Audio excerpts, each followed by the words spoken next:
If you observe this video, it's actually, I've taken this video from a far distance, so the event is happening further away. And if you see, there is a dragon show there going on. I want to zoom into this video, so I'll use VSDC to do that for you.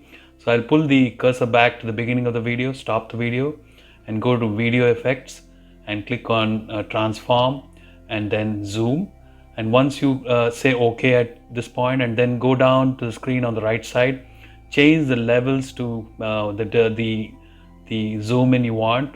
For me, I'm going to make it 400%, and I'm going to use the cursor to move the video window which I want to zoom into.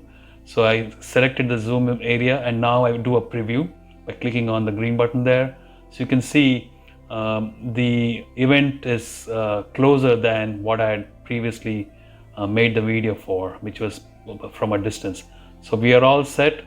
Now I can save this project and export it. So depending on where I want to save it, I can pick the folder and change the name, and I'm able to save the video.